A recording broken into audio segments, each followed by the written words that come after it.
It's a monster typhoon, I think. Yung inaano ko lang dun, yung Yolanda kasi, yung Typhoon Yolanda, parang nabibase ko siya na parang hugutan na to. Parang kung swerte ka, mabubuhay ka. Pag malas ka, kukunin ka talaga. Parang dun, monster talaga tong ano, parang dragon. Yung Yolanda, compared to dragon. Hindi ko po nakita yung pagdating po ng alon sa dagat kasi po nasa Central School po kami. Medyo malayo po yun dito sa may dagat. So ang akin na lang po nakita akala po namin tubig alat na po siya kasi nalalasahan na po namin yung tubig. So nung dumating po yung tubig, natatakot na po lahat ng mga tao, lalo na po kami kasi kasama ko po yung baby boy ko. 3 beses na po ako nakakunan. So yung pang-apat ko pong anak, natatakot po talaga ako nung dumating po yung tubig.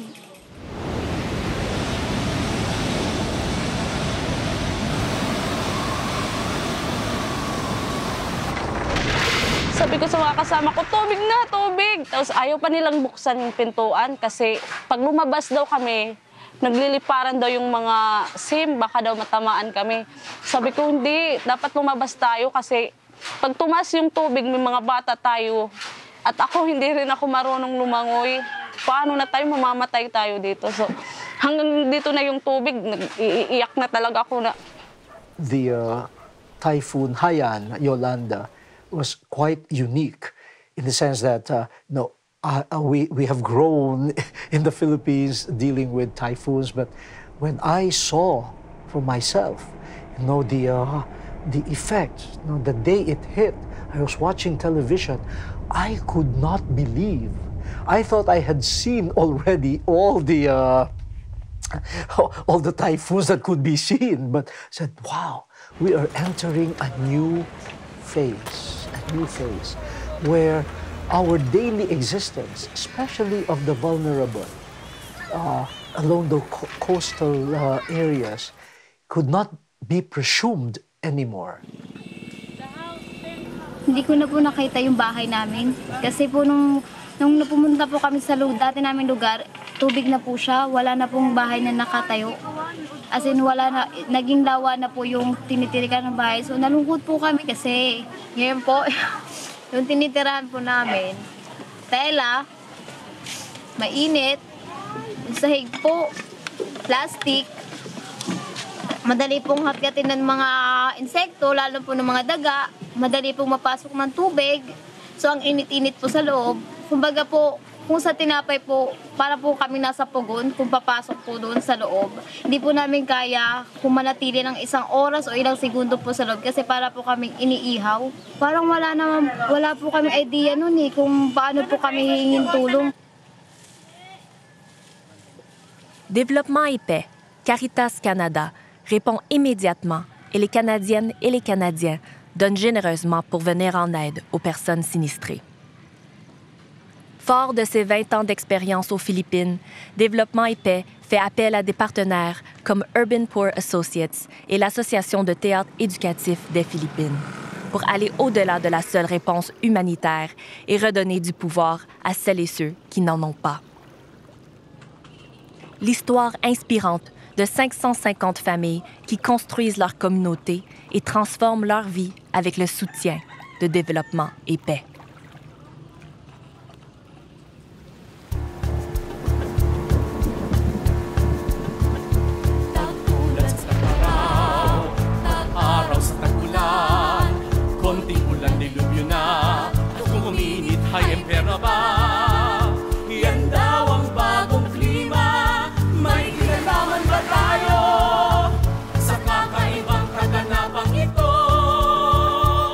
Ang mundo ay parang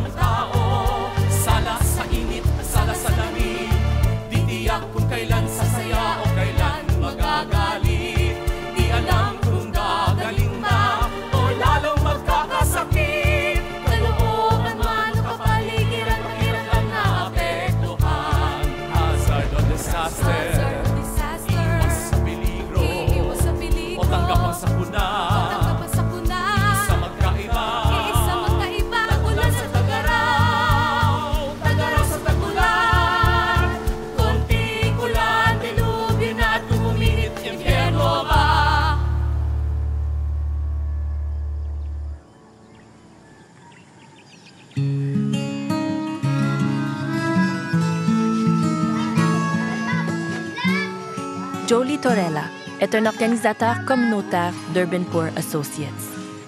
Il est arrivé à Tacloban avec sa collègue Jessa Margallo, 4 mois après la tempête, pour travailler avec les communautés les plus touchées. Basically, I saw depression when the moment I stepped in here in Tacloban. The trauma is still there. When it shows when you ask them about what happened to Yolanda. Tears are still pouring in. They are living in the no-build zone, so their houses are, it's either tent or shanties.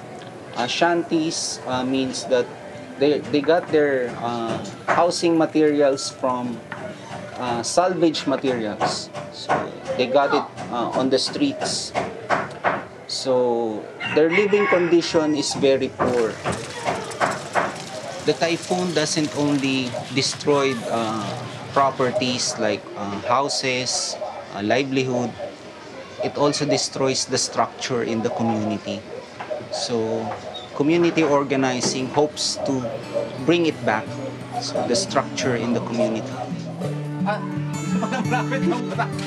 Nagsisimula na.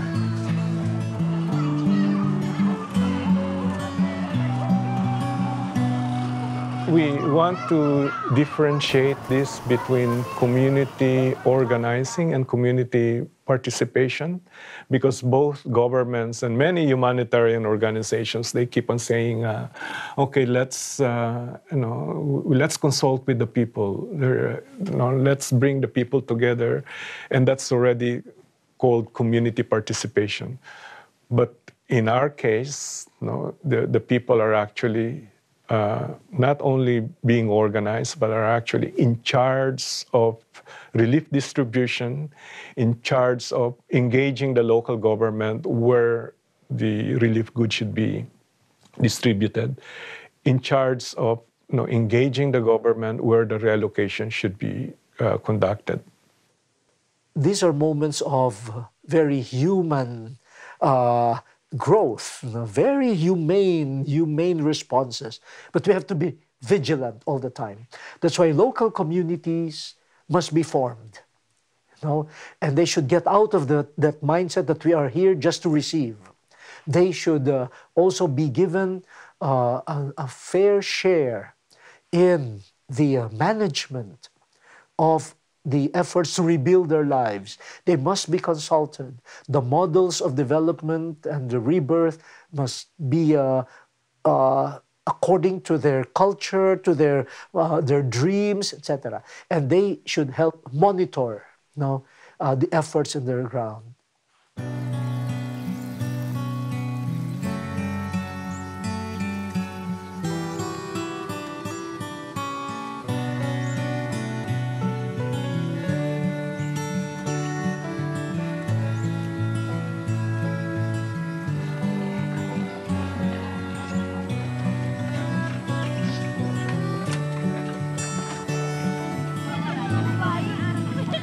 Yun po yung communal garden po namin.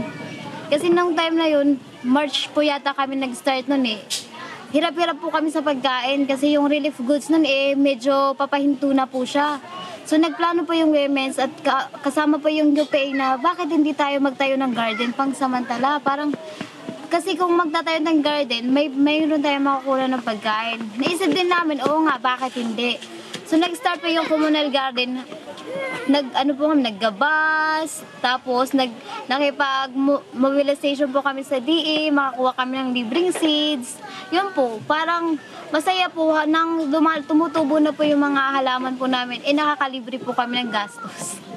At wala po pong mga chemical na mga halo-halo. Kumbaga po, sa communal garden po namin, masasabi po namin safe yung mga nakakain namin. Kumbaga masarap pong kumain sa sariling sikap. Yun po. Amo ko na ito kay siguro kang panlibak, nakakaintindi ngayon. Ito po ay mga planting material para sa ating mga baboy, kambing. At ito rin ay pwede nating itanim doon sa Pope Francis Village kasi malaki ang component ng livestock doon. Sa ngayon, kung makikita po natin, kung lilibutin po natin ng buong... Andito po ako ngayon sa Barangay 89 kung saan ito po isa sa pinakamalaking tent city dito sa Tacloban City. At ang inorganisa po namin dito ay mangingisda, pedicab drivers at saka women. No, hindi namin alam paano kami makakahingi ng tulong sa gobyerno. Gobyerno yan, hindi kami pagbibigyan yan. So kailangan ng pag-organisa, kailangan ng sama-samang pagkilos. Kailangan ng iisang boses at iisang kanta para marinig ng gobyerno kung ano ang kailangan nila. Yun po, ganun po yun. Naiiyak po ako kasi matagal na po ako dito. Dumutilig sa amin, illegal daw yung aming mga ginagawa dahil parang minumulat namin ina-agitate namin ang tao lumaban sa gobyerno, pero hindi naman ganoon. Ang tinuturo natin sa gobyerno, sa mga tao dito ay makipag-usap sa gobyerno para makuha ang kanilang mga karapatan. 'Di ba? Yung karapatan na nararapat para sa kanila, 'di ba? So, ganun lang. So, yun po, masaya ako kasi hanggang ngayon nandito pa ako, hindi pa ako sumusuko. So, kaya namin kahit ilang Yolanda pa. Diba? Wag naman sana. Pero, sana, yun, mga 1 o 2 taon, may balik na nila yung buhay nila. Yung naturo namin sa kanila, may pamuhay nila hanggang sa tumanda sila, hanggang may pasa na nila to sa kanilang mga anak, mga ina po. So, yun, kung gaano kahalaga ang pag-organisa. 18 mois après le passage du Typhon, des communautés pauvres vivent toujours sous des tentes. Face à l'inaction du gouvernement, Développement et Paix les aide à trouver des logements temporaires. As you can see, there are so many development here.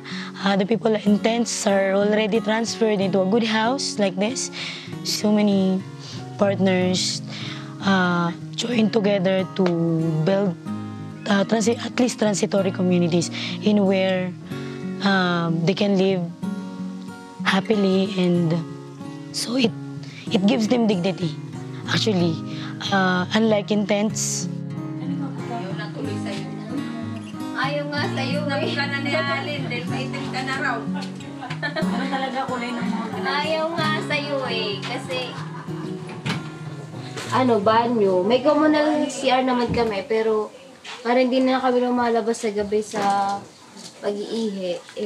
Nag-provide kami ng sariling banyo.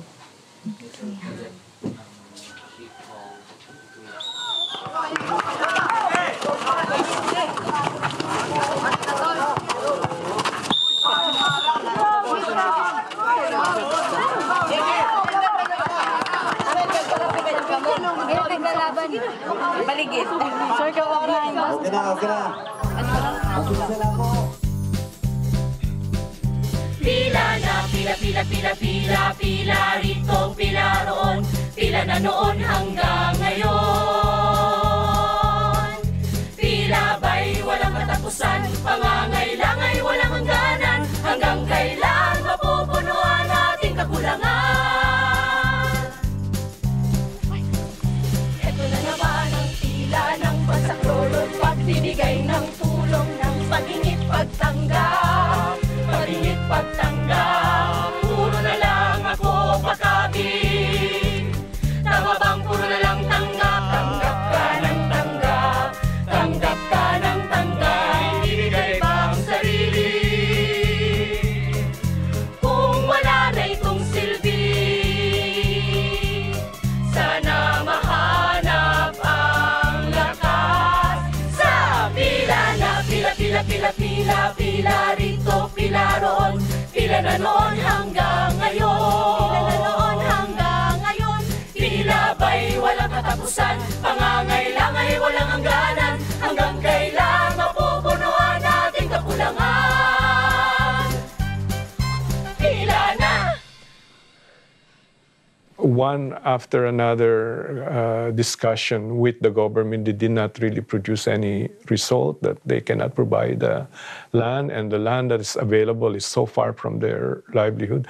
So we discussed with our partners, UPA, NASA, including the Redemptorists, who are also working in that community, and they said that really the only alternative right now is to find a piece of land. But there are 300,000 people that, that are displaced. So what can we do? And in the area alone, there are over 1,000 families that are living in the area where the UPA is organizing. So we said that, well, part of the work that we do is to provide example. Part of the work that we do is to provide a model, no? That this is the way to go in terms of reconstruction, but also development, no? The alternatives. So we said that if we're going to buy a piece of land, it would not just be a permanent shelter, but it would be integrated. And most of all, the people are fully in charge of that. Après de nombreux contretemps, Développement et Paix réussit à acheter un terrain à quelques minutes seulement du centre-ville. Et le rêve d'une relocalisation menée par la communauté commence à devenir réalité. En janvier 2015, la visite du pape François à Tacloban inspire la communauté qui nommera le site le village du pape François. So this part is included, and also somewhere halfway through the slopes of the mountains, it will be graded. And that one, if you can see the 3 electric posts, that's also inside the site. So on the back of that, it's a steep cliff that's really around 90 degrees slope almost. I thought it was that simple. Choose a lot, rank it according to its geological hazards, and then voila, you can purchase it. But it's not the case. There were a lot of negotiations that was done with the owners, and then with the transfer of titles and things like that. You have limited lots in Tacloban that are basically free from geohazard. Actually, there are no lots in Tacloban that are free from geologic hazards. You can only have lots that have minimal or geologic hazards that can be mitigated. And another thing is that not all of the lands are up for sale.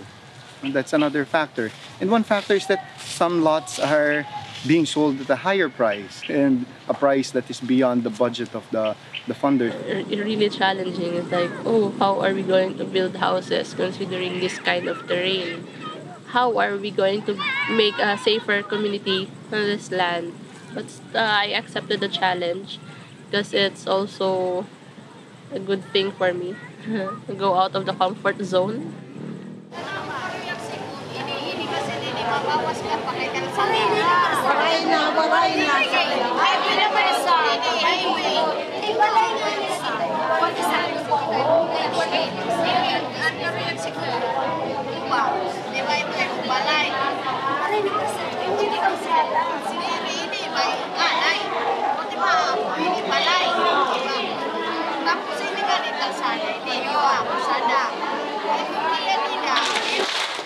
Ito po ang aming report para sa Group 1. Ang aming napagkasunduan na 10 livelihood ay ang number 1 is rice retailer, botika, meat shop, food vending, fish vending, sari-sari store, parlor, and barber shop. Nandito yung health center namin, kasi sinama-sama na lang dito kasi wala nang space yung ano namin Manila paper. Ito ang market natin. Pag nandiyan ka sa market, syempre, bakit mo sinulat ng maliit? What we do is we consult the community. Actually, it's a process. We conduct workshops to get their ideas, and then from that, we consolidate their ideas to come up with the design based on their design. It's not like we are the one who are imposing that, oh, you should have this one. So we don't do that. It's their ideas that we just turn into official drawings, but of course with the technical inputs included. Napansin niyo kita yung translate sa taas at lahat kayo ay halos lahat nagsasabi na maaaring mababawasan yung panganib sa landslide, matigas na yung pundasyon na yun. So Sa paggawa ng bahay dito kailangan mo pang i-compact, kailangan mo pang bawasan yung slope ng konti. Dito, papantayin na lang, matatayo na yung bahay. So kung yung bahay na ganito, halos marami dito sa inyo. Ito po ang sulat, ito ang empty sheet, ito ang pin. Kailangan nyo nito. Magre-report. Hindi. Mag-assign o magre-report. Magsusulat at magpapasilite. Okay? Sige. May evacuation center kayo na pwedeng takbuhan. Yung mga nasa ilalim. Ayan, tama po. Yun, tama. Tapos kung ito naman, kung ito lalagyan natin sa tuktok, mahirap naman din. Dahil exposed naman siya masyado dun sa malalakas na hangin. Ito naman naka-group ng bahay. Ito kasi dito nga portion, delikado ito dito. Because landslide prone ito hiya. So kung pwede, ang black form, ibabalhin natin. Kay landslide prone ito, kung mag-inuran, magkakatabunan ito ng mga balay. Ito niya, Didi. Okay na ito, Didi. Group 6 po. Tara na.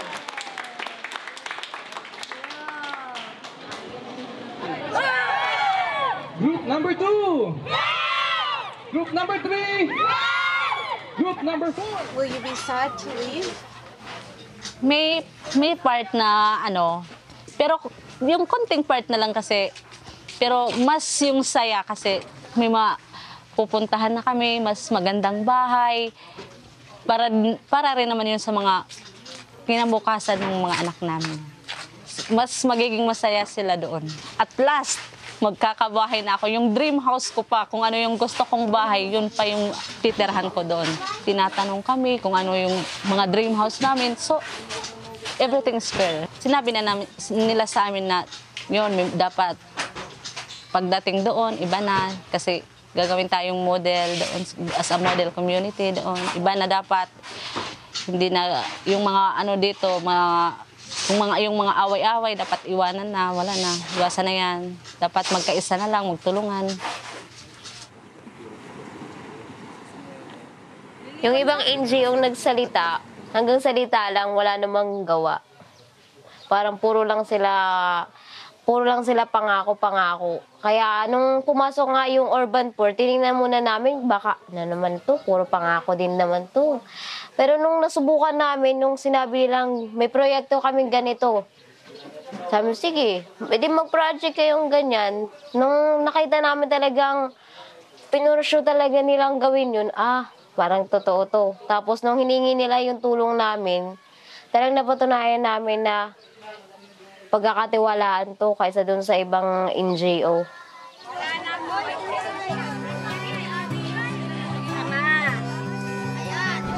Masaya.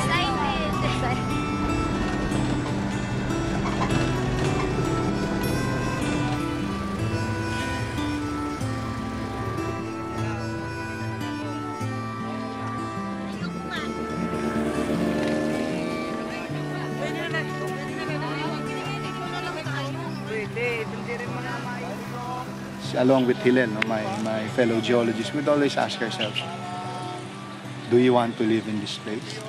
And I guess for the lot that we selected, yes, I would like to live in this place. This has a very good aura, no? And this place has a very good potential. When we brought the beneficiaries to the site, that's exactly what they experienced. You have a nice view of the sea, and then you have very cool breeze running through your body. A lot of them just sort of wanted to stay there. And I was telling them, oh, let's go home, it's getting dark. But they were just standing there. And at that brief moment, they felt how it feels like to own something that is very precious, or that piece of land ideally is reserved for high-end subdivisions. And there you have victims of Yolanda. There you have fishermen, poor people who can now own a piece of land that is usually a piece of land that is owned by rich people. So this yellow here are the for spaces for the livelihoods, like local market or any kind of livelihood they want to put up, as long as it's in the beside the road for easy access from other communities. And this is the main road. And then they put the chapel here. It's actually an elevated part, so that once you enter the site, it's the focal point, the chapel. So this represents the houses or the lots. The community prefer like a quadruplex house. So we put it this way for them to know that it's quadruplex design.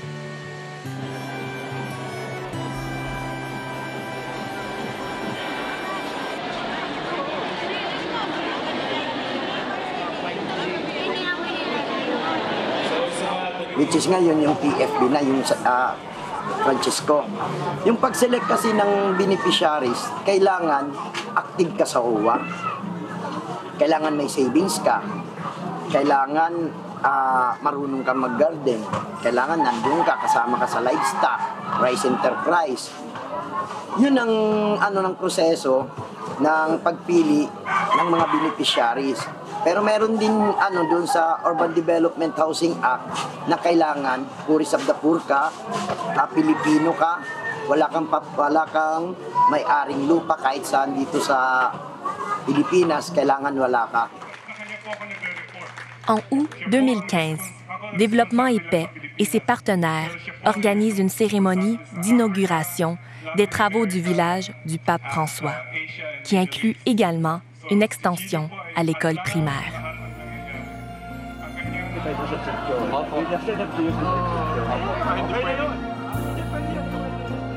Sakit ang nangyari, ipapayagang maulit. Kung mangyari muli, handa na at pati.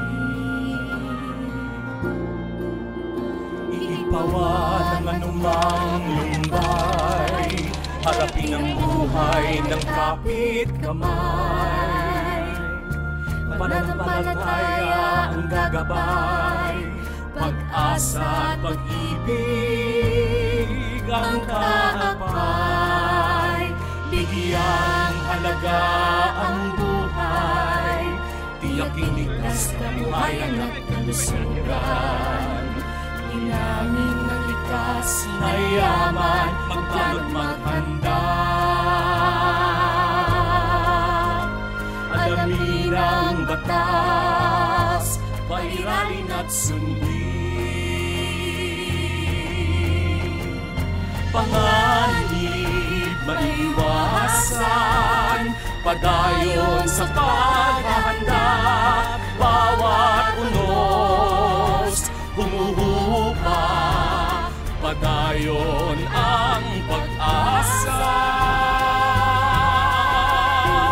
Patuloy mga hamon, padayon sa pagbangon. Sabay-sabay, sama-sama, tayo'y kumihilos. Padayon,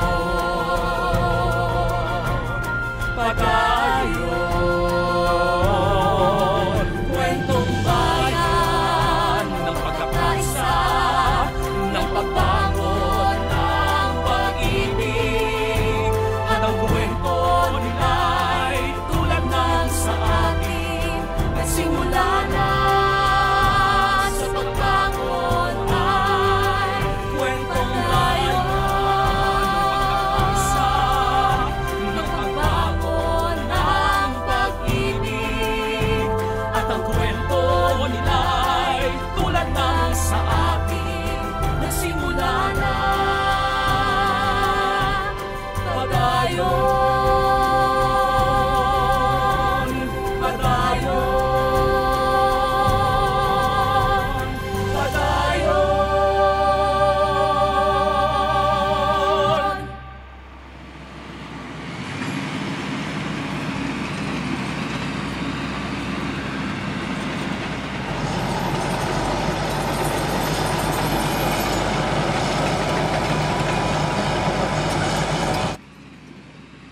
While we did buy this almost 13 hectares of land, we said at the very beginning that it's also government's responsibility.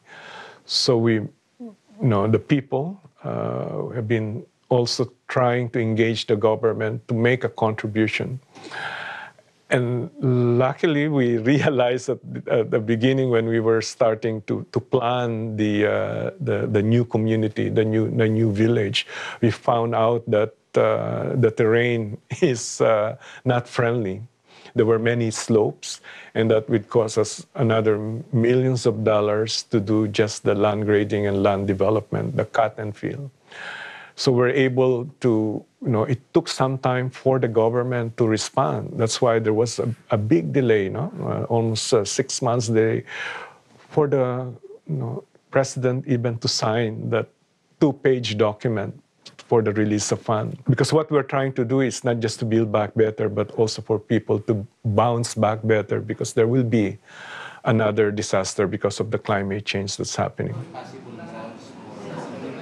Since we were able to submit all the documents that they require, we thought that it will start by December. So we thought that all the heavy equipments needed will come by December, and then there was none. Also, the DSWD, they said that the funds for the houses are ready for giving to the community members, but as of now, they still have many requirements that the organization needs to comply. So that's one of the setbacks for the project. When the project is like almost in a standstill, although there is a progress, but not the progress we want to.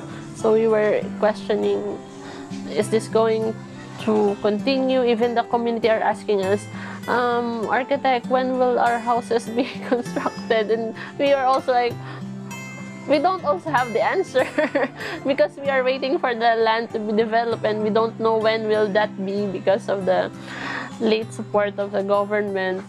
What the government has accomplished, I think it's less than 1%. They've only spent less than 50% of the funds that were allocated for the Yolanda Haiyan survivors. People were getting impatient because it was a long process of consultation.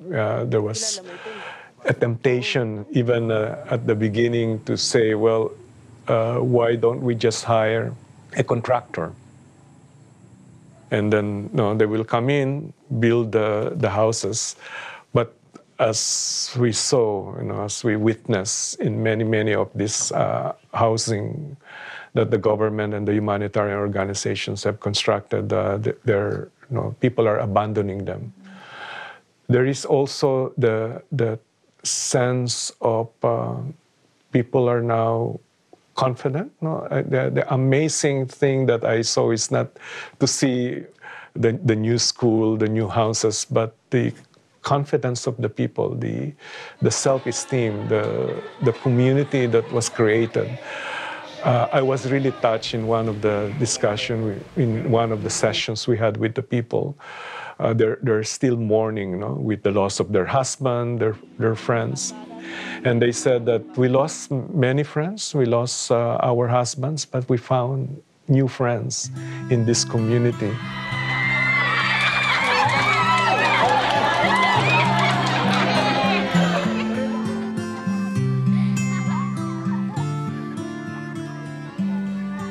Maupay nga kulop, mga kabataan, mga nanay, aadi kita yan na kayo para bisitahon ang aton ginihimo nga magiging eskwelahan ta susunod nga mga tuig.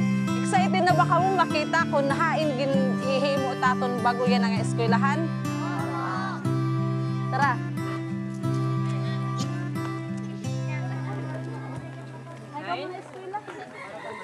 High school ka na,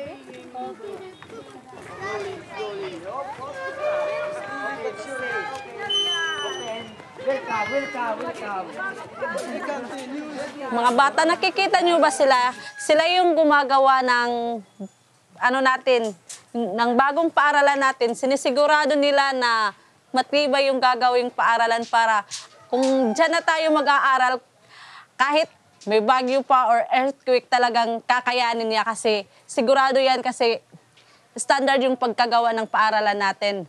Bali, lalaki, babae yan at nagtatrabaho din. Waray sinisiring nga, porket babae ka, di ka pwede hit construction nga trabaho. Talaga pantay-pantay.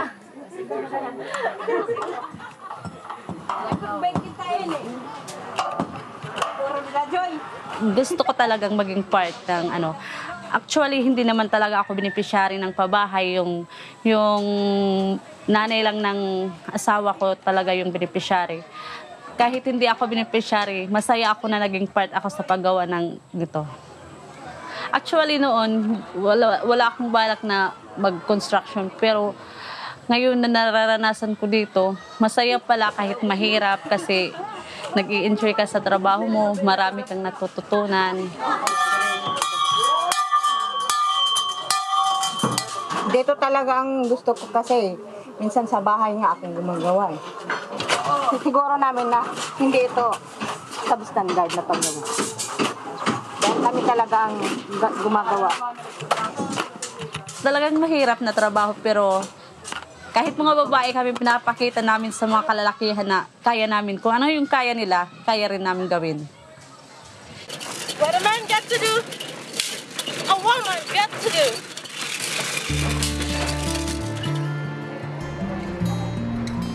Lorsque le président philippin a finalement signé le document, les fonds pour les routes et les infrastructures ont été débloqués et la construction a pu avancer.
En novembre 2016, 3 ans après le typhon Haiyan, le nouveau bâtiment de l'école et une première série de maisons ont été inaugurées.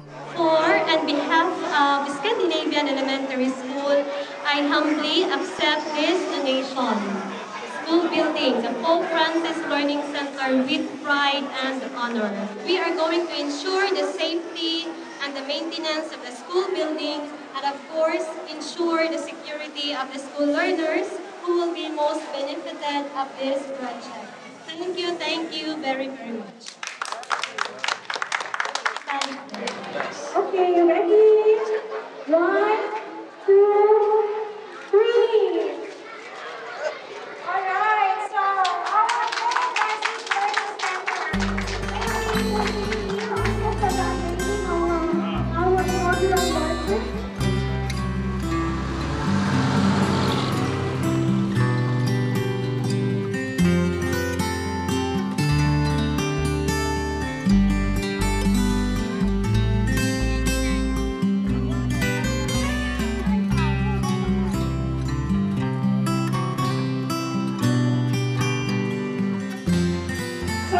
Ready?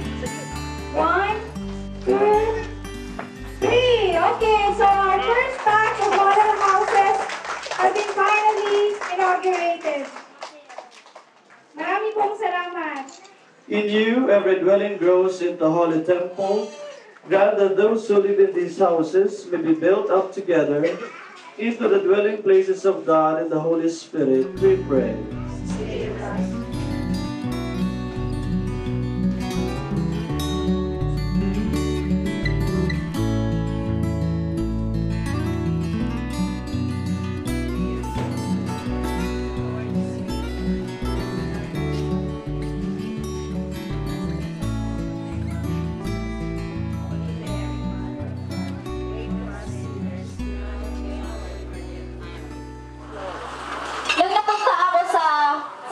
Na to, ang dami kong natutunan ng experience mula sa construction na dati hindi ko talaga siya alam.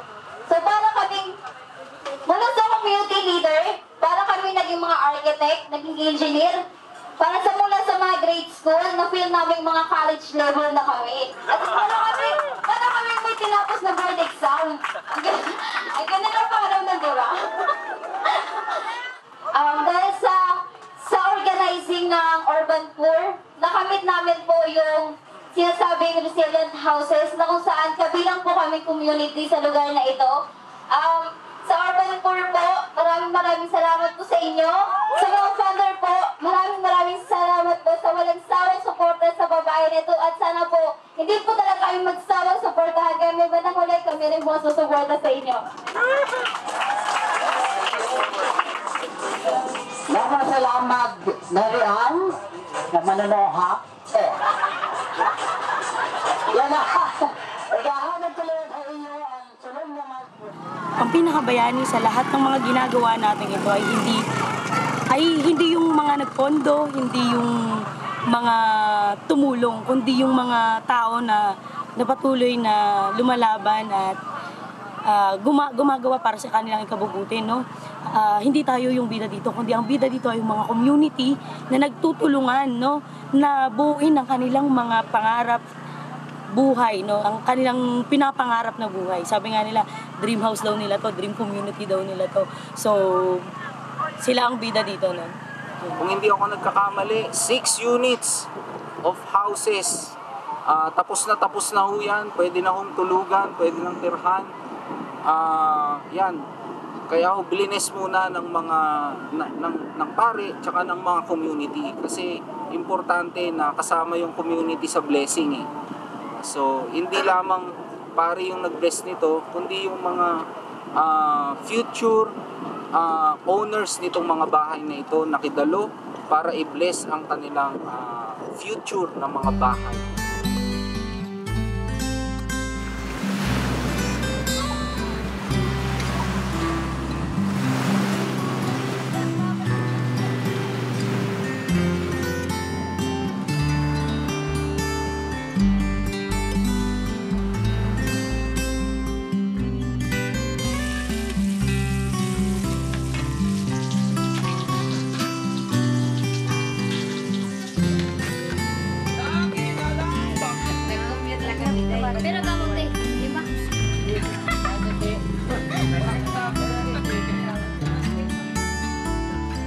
Anong gagawin sa mga green hill? Pauwi na yan mamaya kasi wala na din silang ginagawa. Makikita nyo, tinatanggal na yung mga upuan, mga mesa. Yan, yun na. Pintuan na lang.